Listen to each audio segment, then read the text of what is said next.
사람과 인사하겠습니다. 주님의 이름으로 사랑하고 축복합니다.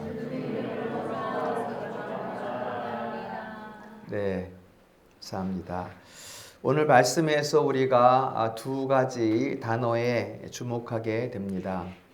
사도 바울이 복음의 일꾼 23절에 자신을 복음의 일꾼이라고 말한 것과 25절에 교회의 일꾼이라고 말한 두 단어를 우리가 주목하게 됩니다.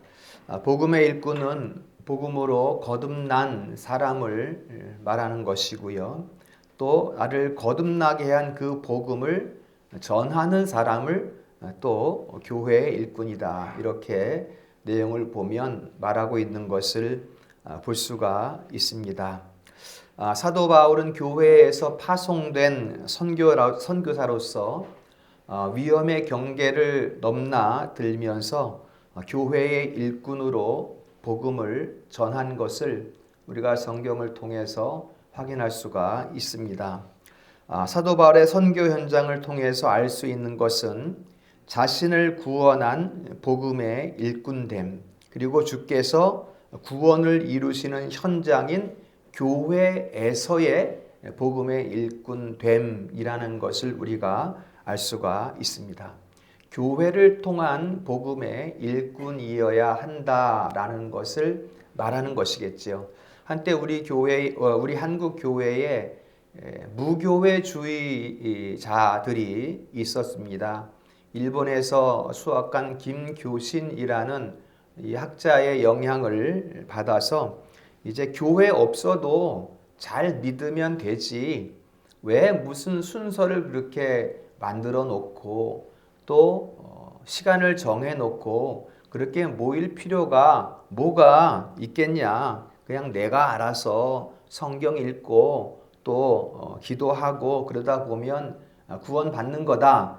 이게 이제 무교회주의가 됩니다.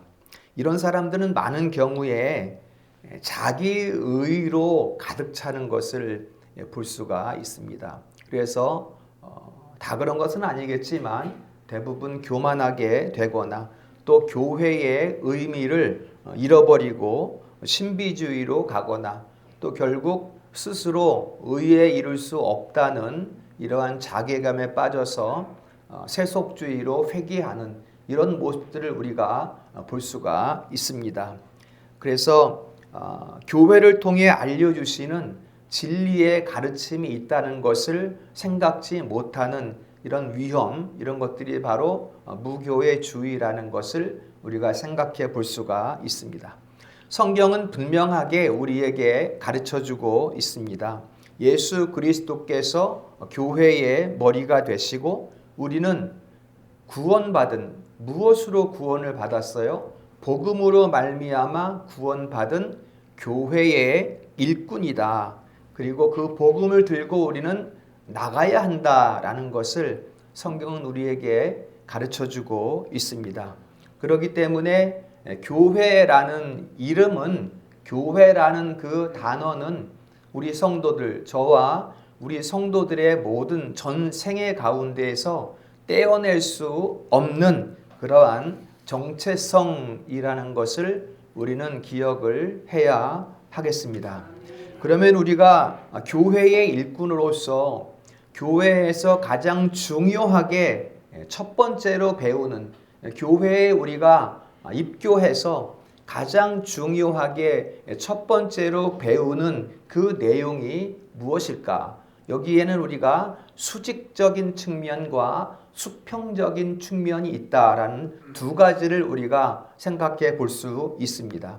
수직적인 측면이라고 하는 것은 오늘 22절에 보면 너희를 거룩하고 흠이 없고 책망할 것이 없는 자로 그 앞에, 바로 하나님 앞에 세운다, 이렇게 말해요. 그러니까는 먼저 하나님 앞에 온전하게 세워져야 한다는 것을 말씀하고 있는 것입니다.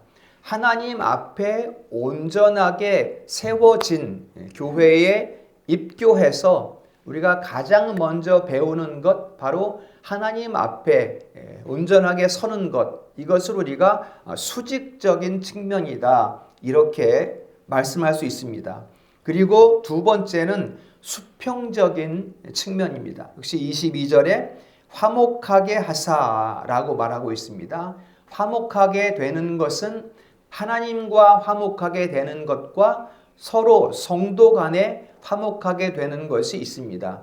이 먼저 화목하게 되는 하나님과의 관계를 우리가 수직적인 측면이라고 말하고, 하나님과 화목하게 되었을 때 이제 성도 간 화목할 수 있습니다. 수직적인 측면이 없이, 하나님과 화목함이 없이 성도 간 화목할 수 없다는 것입니다.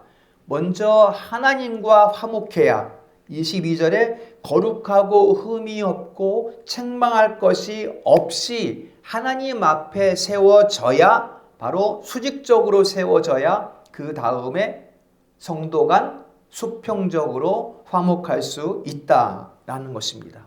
우리가 21절을 보면 전에 우리의 이전의 모습을 말하는 것입니다. 전에 악한 행실로 멀리 떠났다. 누구를 멀리 떠났어요? 하나님에게서 멀리 떠났다 라고 할 때 이웃에게서도 떠나게 됩니다.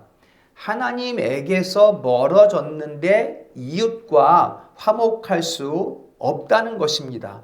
하나님을 사랑하면 이웃을 사랑할 수 있고, 하나님과 화목하면 이웃과 화목할 수 있고, 죄악 가운데 있으면 이웃과도 원수가 됩니다. 그렇기 때문에 예수님께서 그 가운데 걸려 계신 거예요. 우리를 하나님과 화목하게 하시고 또 이웃과 화목하게 하기 위해서 예수님께서 그 십자가에 걸려 계시다라는 것입니다. 그래서 우리의 행실에 죄가 있으면, 죄악됨이 있으면 마음에 온전함이 없습니다. 그래서 성경은 수직과 수평의 회복을 항상 우리에게 말씀하고 있습니다.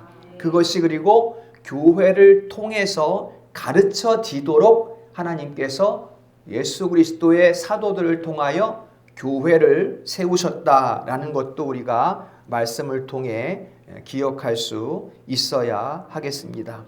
그리고 화목하게 하신 그 복음을 전하는 교회의 일꾼됨을 24절에서 이렇게 표현합니다. 그리스도의 남은 고난을 내 육체에 채운다.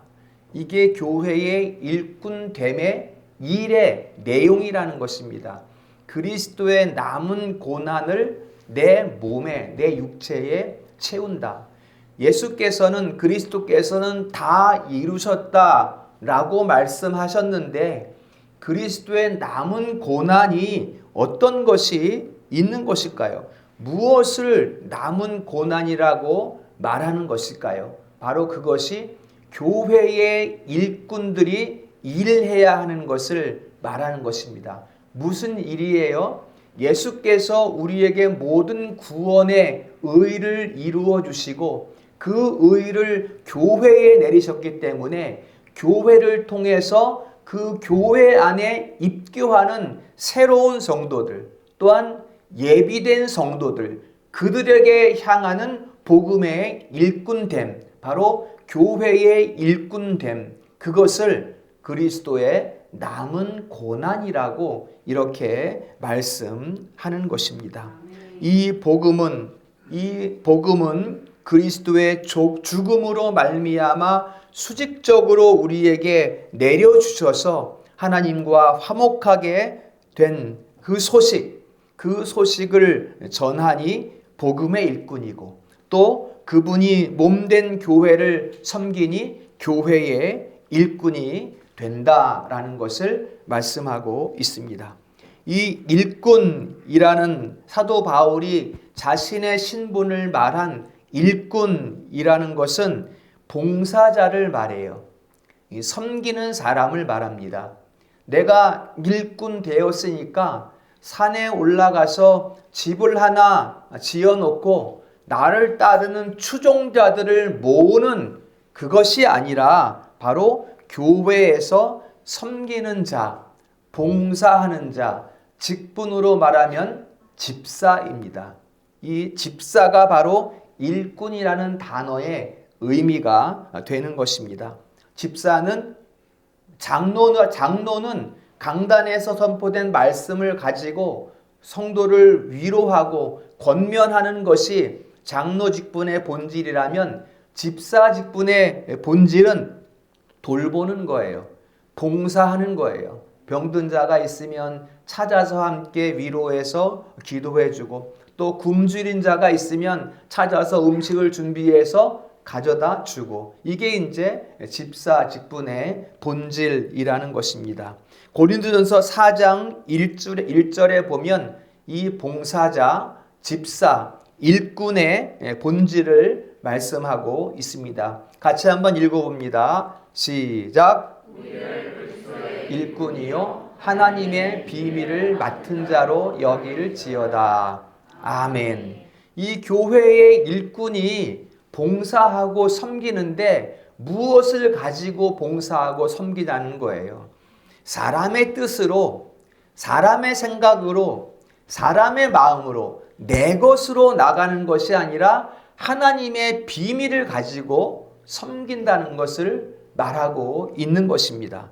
비밀을 맡은 자라는, 이 맡은 자라는 의미가 청지기이거든요. 청지기.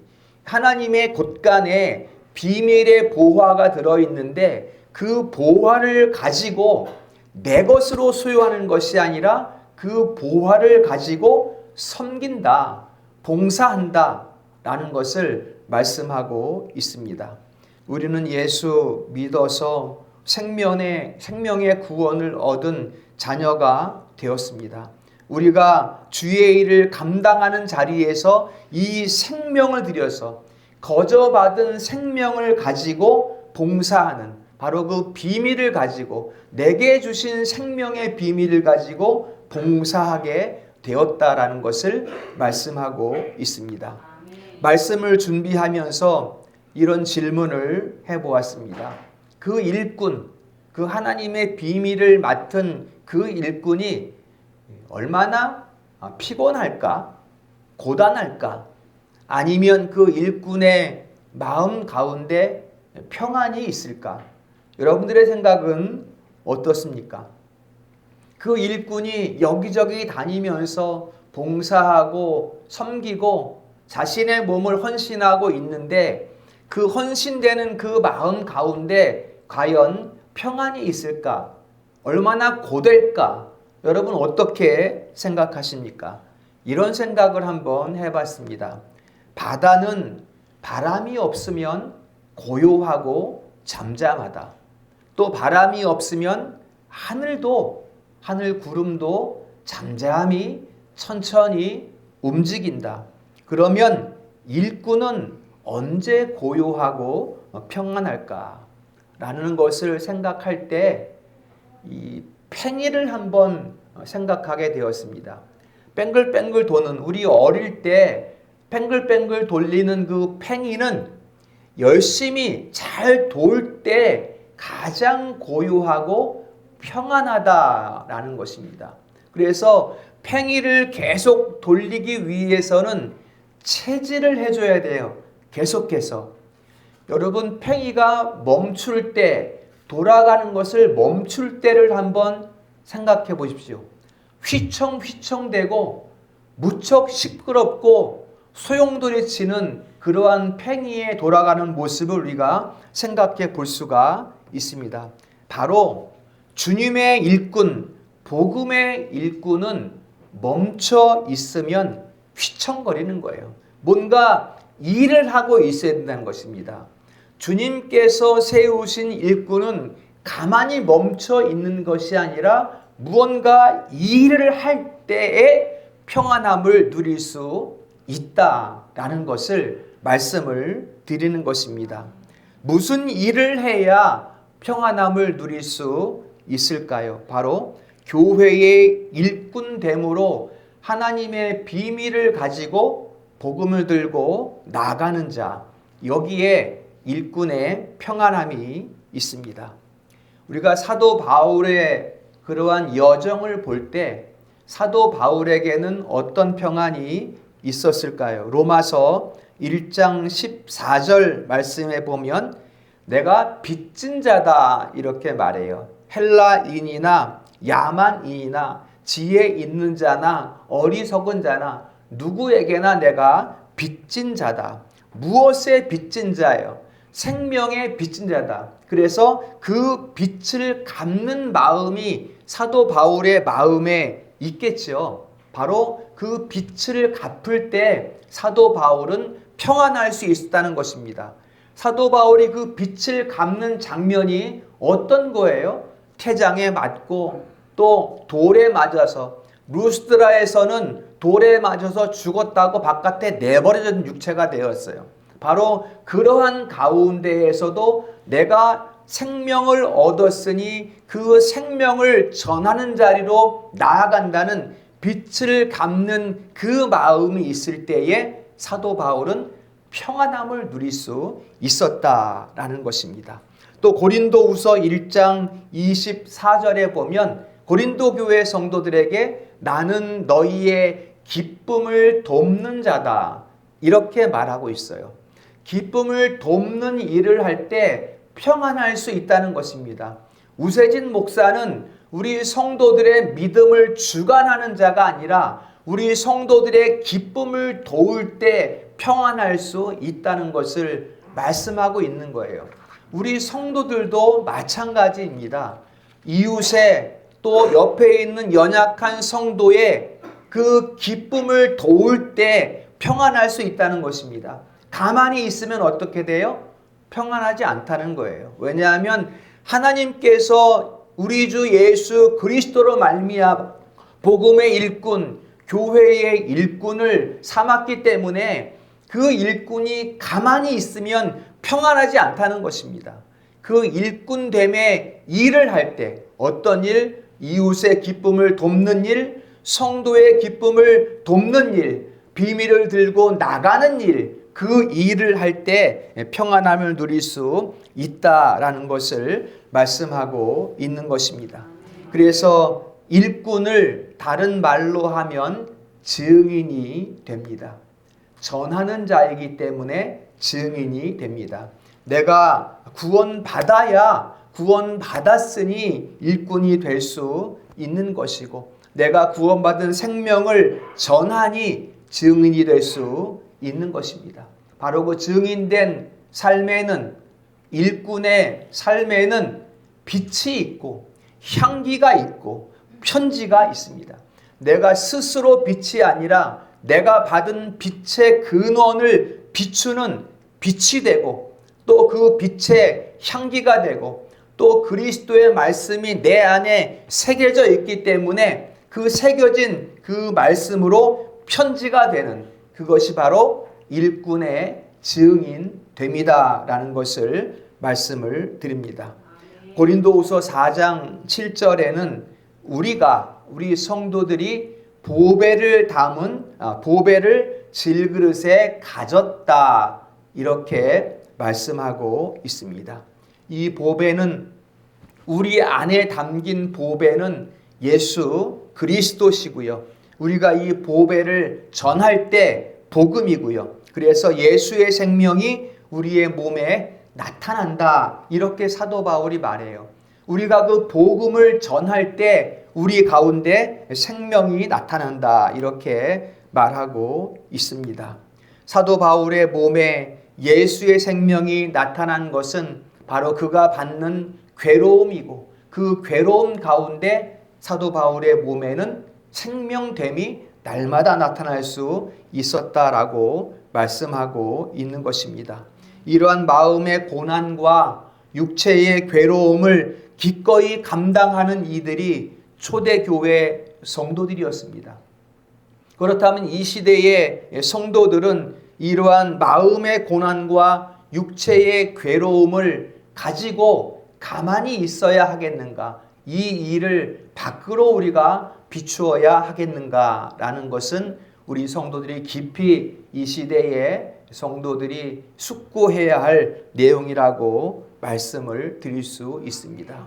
우리는 예수를 알아야 전할 수 있습니다.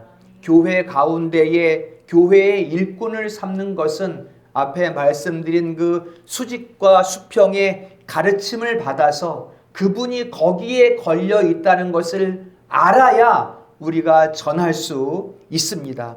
증인이 될 수 있습니다. 그것을 알 때 사자 앞에 나아갈 때도 그 원형 경기장에 사자가 우글거리는 그 안으로 들어갈 때에도 초연한 미소를 가지고 나아갈 수 있는 비결은 바로 그 십자가에 걸린 예수를 아는 데 있습니다.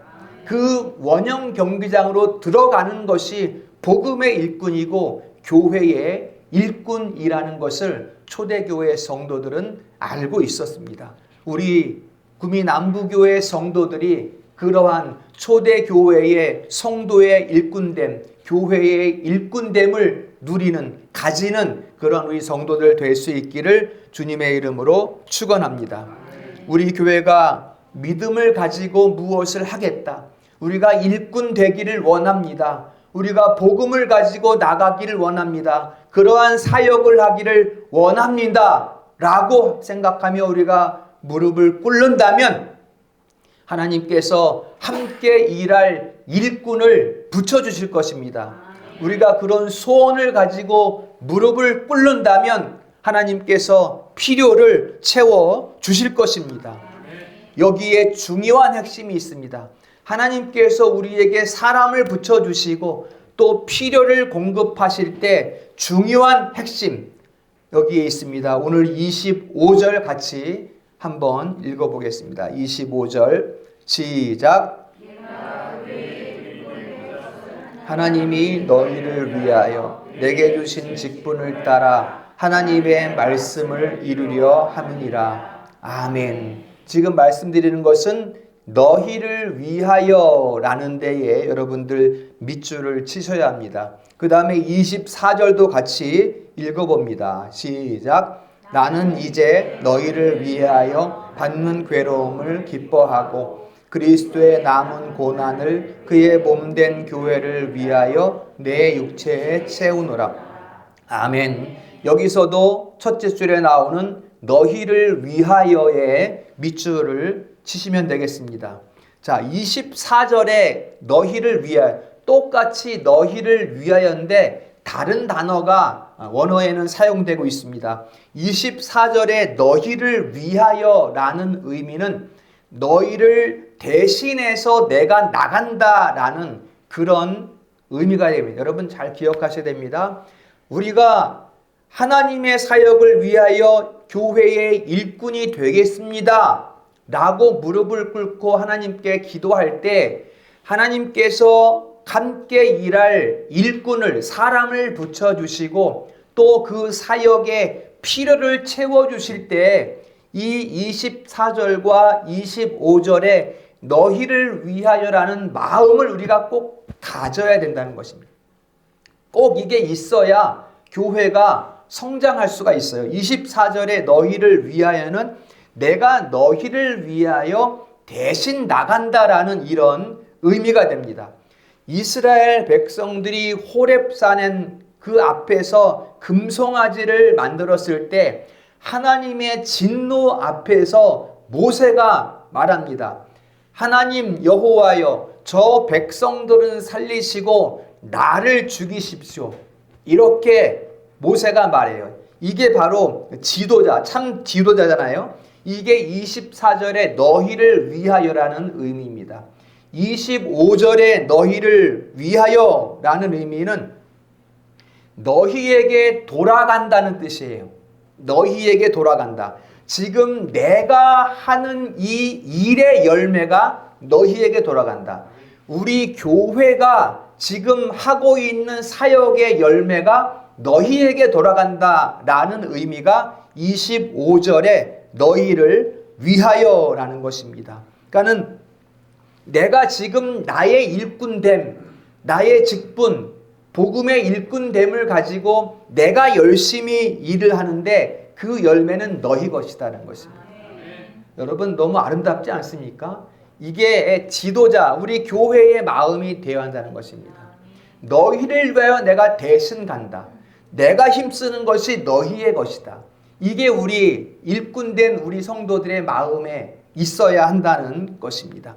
내가 열심히 일해서 내 것을 채우는 것이 아니라 내가 열심히 일한 것을 너희에게 돌아가도록 섬기는 그 교회의 일꾼된 직분을 내게 주셔서 우리가 오늘 복음의 말씀을 선포하고 또 그 가르치고 가르침을 받는 자리에 우리가 여기에 있다라는 것을 말씀해 주고 있는 것입니다. 우리 성도들은 다 생명을 얻었기 때문에 일꾼입니다. 복음의 일꾼이고 교회의 일꾼입니다. 이것이 주 예수께서 우리에게 주신 직분이고요. 이 직분을 잘 감당할 때 우리 삶에 참 평강이 넘치게 될 것이라는 것을 말씀해 주고 있는 것입니다. 여러분, 위하여라는 이 두 가지를 꼭 기억을 하셔야 합니다. 오늘 말씀의 핵심이 바로 여기에 있는 것입니다. 여러분, 이 땅은 나그네의 삶입니다. 이 땅에 있는 것이 이 땅을 살아갈 때 우리에게 필요하지만 그것은 내가 나를 위하여 구하는 것이 아니라 내가 일꾼됨의 자리에 있을 때 하나님께서 우리에게 공급해 주시는 것입니다. 이것을 우리가 꼭 기억을 하고 내가 내 것을 찾고자 힘쓰는 것이 아니라 내가 내 직분, 하나님께서 내게 맡겨주신 그 교회의 일꾼됨의 직분에 있어야 하겠다라는 이 중심이 우리 성도들의 마음에 있을 때 우리 하나님께서 우리에게 필요한 것을 공급해 주시는 것입니다. 그러므로 마땅히 우리가 이 땅을 살아가는 동안에는 그 땅에 있는 것에 마음을 두는 것이 아니라 하나님께서 하늘에서 우리에게 부어주시는 것에 우리의 마음을 둘 수 있기를 소망합니다. 이 땅은 우리의 마지막 거할 영생의 터가 아닙니다. 땅에 있는 것에 마음을 빼앗기면 안 됩니다. 이 땅을 살아가는 동안에는 여전히 겨울이 올 것이고 여름이 올 것이고 때로는 우리가 그리스도인의 삶으로 살아갈 때 우리를 대적하고 시기하는 사람들이 여전히 있을 수 있습니다. 따라서 우리가 이 땅에서 어떻게 살아갈까, 무엇을 하며 살아갈까라는 답을 우리가 오늘 말씀에서 꼭 찾을 수 있어야 합니다. 여러분 같이 따라합니다. 무엇을 하리까? 사도행전 22장 10절에서 사도 바울이 다메섹 도상에서 부활하신 예수 그리스도를 만났을 때 주여 내가 무엇을 하리까? 이렇게 질문을 했어요. 우리는 오늘 그 답을 찾을 수 있습니다. 우리 성도들과 저는 그 답을 찾을 수 있습니다. 무엇을 하리까? 바로 복음의 일꾼, 교회의 일꾼이 되어 연약한 자들을 위해 봉사하고 수고하는 것이 바로 우리에게로 돌아오는 것이 아니라 바로 그 연약한 자들을 위하는 것, 그들에게 돌아가게 하는 것, 그들을 대신하는 것, 이것이 우리의 사역의 중심, 삶의 중심이 되어야 한다는 것을 말씀을 드리겠습니다. 이것을 마음에 품는 우리 성도들이 될 수 있기를 축원합니다. 그러할 때 하나님께서 우리 구미 남부 교회를 통해서 영광을 받으실 것입니다. 이러한 일꾼됨의 기쁨이 저와 우리 성도들에게 충만하기를 주님의 이름으로 축원합니다. 기도하겠습니다. 자비로우신 하나님 아버지, 믿음을 선물로 주셔서 이 땅에서 빛과 향기와 편지가 되기는 그 기쁨을 누리게 하시니 감사합니다.